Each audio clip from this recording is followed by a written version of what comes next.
Қайырлы күн, қалайсыздар? Менің есімім Қуандық. Осы Токен деген фирманың директорымыз, брендированный пакет жасаймыз негізінде.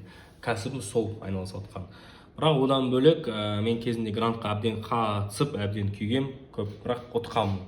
Және де менің ол кезде мұғалім кезінде 8 студентім ұтқан еді осы грант. Сол кезде мен бірнеше бизнес пландарды жазғызған болатынмын.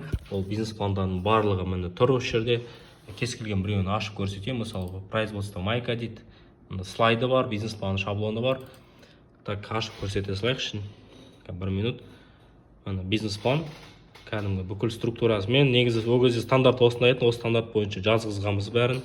Ішінде керекті мағлұматтардың барлығы бар, былай көрсетейін болмаса. Одан бөлек бұяқта мысалы бизнес план жаңа PDF варианты керек болса, керек десеңіздер, және финансовый модель де бар. Бәрі есеп қисаппен жүргізілген. Тағы да бір ашып көрсетейік. Бұл жақта слайдымен бар мысалы.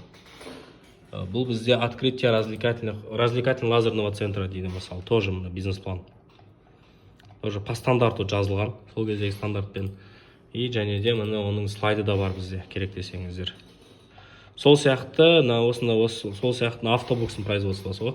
Төбесінде, машина төбесінде болатын. Сол сияқты бизнес пландар шаблондар өте көп.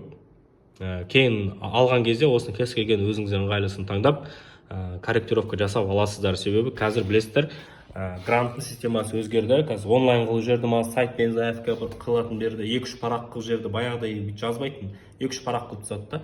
Бірақ сонда да грантты қорғаған кезде сіздерге бұл ақпараттың бәрі қажет болады. Осы бизнес планды дайындаласыздар. Алам десеңіздер, Каспий Голд сияқты жазылды, оплата жасайсыздар, сразу сіздерге бізде Google Дискқа жүктеп қойғанмын. Сол Google Дисктен аласыздар, өзіңізге секіртіп аласыз, болды, керекті информация бәрі. Открытый доступта болады, ешқандай шектеу жоқ бұл нәрсеге. Сауалдарыңыз болса жаза бересіз WhatsApp-қа. Өзім жауап беремін. Міне осы шаблондардың барлығы. Пауза қойып, бүйтіп қарап оқып алсаңыздар болады. Болмаса бүйтіп стап тұрайын, пауза қойып оқылаңыздар. Қайсы может сізге бір керегі бар шығар ішінде іздеп жүрген проектісіңіздің. Міне, бәрі осы.